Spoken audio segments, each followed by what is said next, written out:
നീ എന്താ എൻ്റെ പ്രാർത്ഥനയ്ക്ക് ഉത്തരം തരാതിരുന്നത്? ഞാൻ ഒറ്റപ്പെട്ടു പോയൊരു നേരത്തെ എന്താ കർത്താവ് ഇതിന്റെ സാന്നിധ്യം അറിയിക്കാതിരുന്നത് എന്ന് ചോദിക്കുന്ന മർത്ത നമ്മളിൽ ഒരാളാണ്.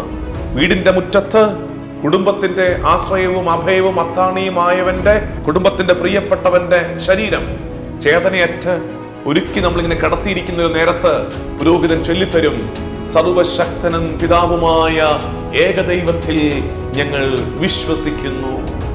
ഉടനെ എല്ലാവരും കൂടെ പ്രാർത്ഥിക്കും, ദൃശ്യവും അദൃശ്യവുമായ സകലത്തിന്റെയും സൃഷ്ടാവിൽ ഞങ്ങൾ വിശ്വസിക്കുന്നു. എപ്പോഴായി വിശ്വാസം ചെല്ലുന്നത്? മരണത്തിന്റെ മുമ്പിൽ.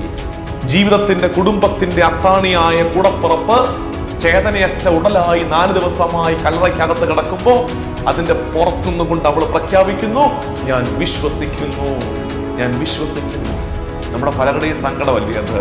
കർത്താവ്, എന്തോരം ഞാൻ നിന്റെ നാമത്തിൽ ശുശ്രൂഷ ചെയ്തു, നിന്നോടുള്ള സ്നേഹത്തെ പ്രതി എന്തോരം നല്ല കാര്യങ്ങൾ ചെയ്തു, പള്ളിക്ക് വേണ്ടി സഭയ്ക്ക് വേണ്ടിയൊക്കെ സമയം മാറ്റിവെച്ചു, സമൂഹത്തിന്റെ ഉന്നമനത്തിന് വേണ്ടി പ്രവർത്തിച്ചു.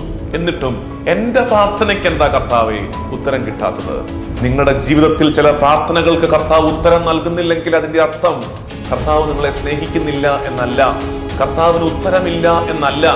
മറിച്ച് നീ ചോദിച്ചതിനും പ്രാർത്ഥിച്ചതിനും അപ്പുറത്ത് ഉപരിയായ ദൈവമഹത്വം വെളിപ്പെടുത്തുന്ന ഒരു ഉത്തരം ദൈവത്തിന്റെ പദ്ധതിയിലുണ്ട്. കാരണം എന്താ?